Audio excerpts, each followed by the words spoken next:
My name is Daniel. 2 years ago, I thought my life was finally on track.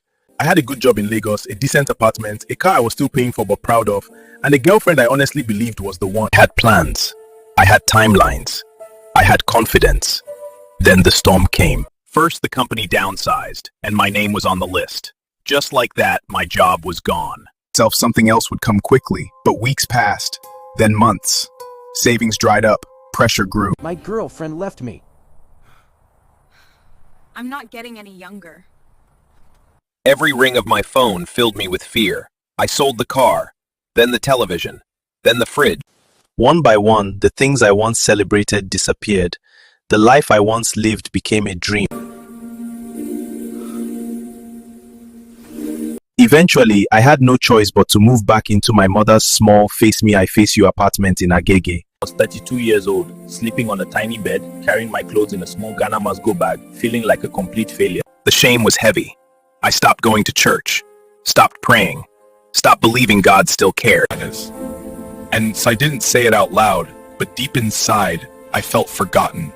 There was no food in the house, no data on my phone. My battery was at 2%. I sat alone on the wet veranda as the rain poured down. My thoughts were loud, my chest felt tight, and for the first time, I truly felt empty. I whispered a prayer I hadn't prayed in years. Not a nice one, not a confident one, just an honest one. God, if you're still there. Not the quiet kind of cry. The ugly, shaking, broken kind, like a child who doesn't know what else to do. Around 11 p.m., my phone suddenly lit up. A WhatsApp message. It was from Tunde, a secondary school friend I hadn't spoken to in 10 years.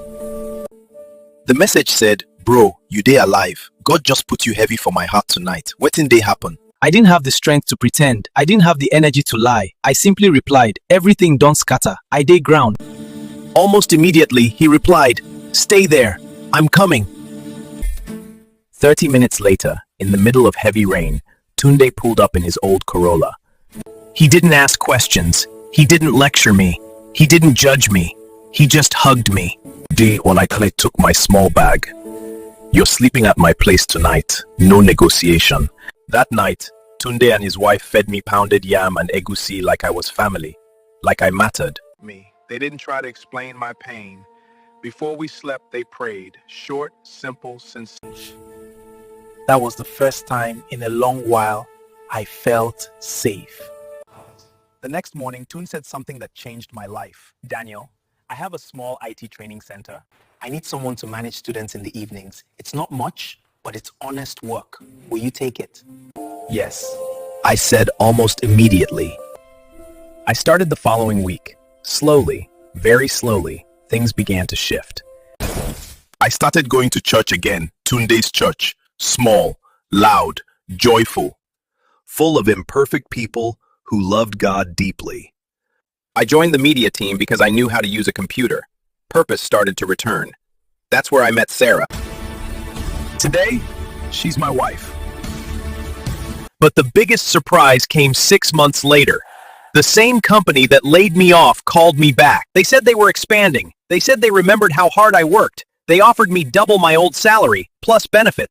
I still don't understand everything that happened during that season.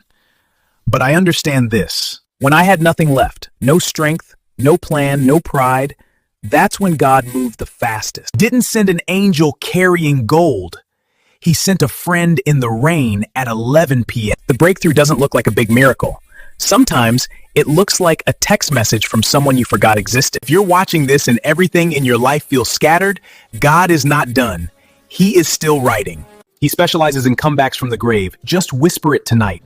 Lord, if you're still there, come get me. He will. He did for me. Glory to Jesus.